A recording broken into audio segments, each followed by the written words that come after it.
didn't know I had a slideshow. No. No, I would be excited to see what you put up in its place. You can just leave it, don't advance it. That's fine. Do I need that? No, I don't. I don't have a slideshow.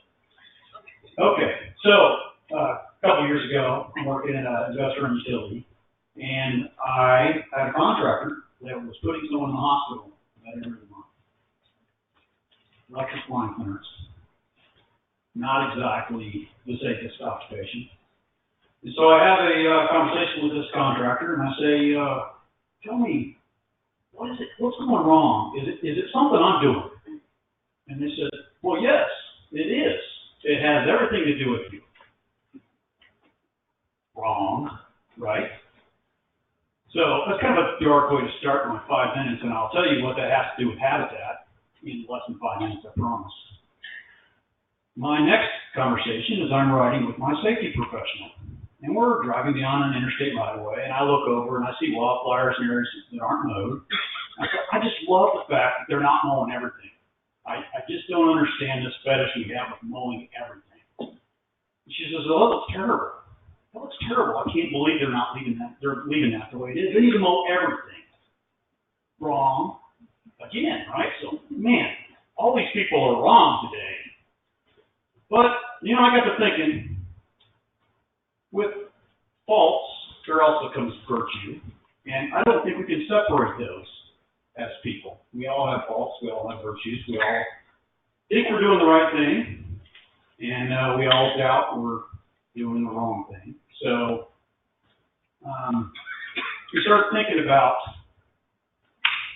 perfection. And I started thinking about rights of ways habitat. And I think there is not a perfect view of what the right of way looks like. There is not a perfect way to manage your right of way because there are so many different ways to manage that right of way. I mean, we heard earlier today, Steve was talking about certain cultivars of flowers were attracting bees. They didn't think we're going to do that.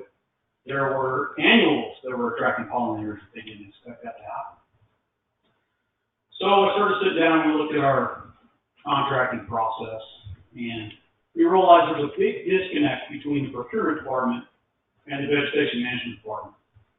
And the procurement department, you know, is their objective to get the best price for the work that we accomplished.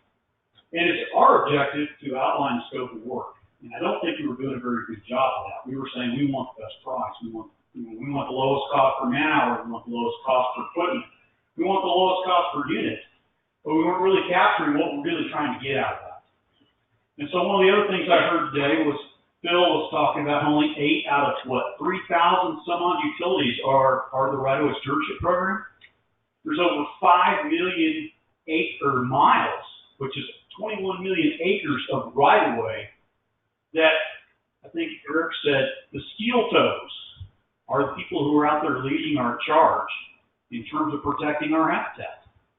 The steel toes. And you know what? Those are probably not the people that are sitting in this room. And if there are steel toes sitting in this room, thank you for being here, we're still a very, very small representation of the people that can really make rights of way as a habitat a viable thing. So I'm going to tell you about my little experience with this contract, which we weren't actually interested, you know, that wasn't our goal, was to do rights of way as habitat. Our goal was to stop accidents. So we started looking at this and go, why are we having accidents?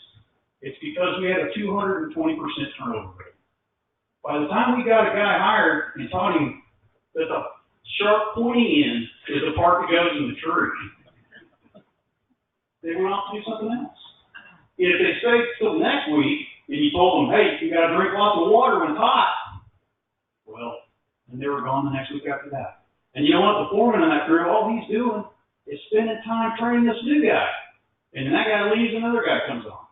And so you think he's focused on pollinator plots and habitat and recognizing milkweed and what to do when he comes across a bird nest?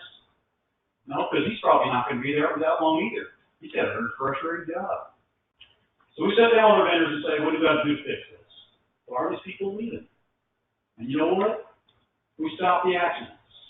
We stopped the turnover rate. We had a 400% improvement in retention. And now that those people are staying on, and you have that consistency within the workforce, you're developing a professional workforce that now you can say, hey, look, these are our goals. We want to do these things to help improve the right-of-way habitat. And we can help Mother Nature. You know, she's doing a pretty good job without us, but imagine what she can do with us.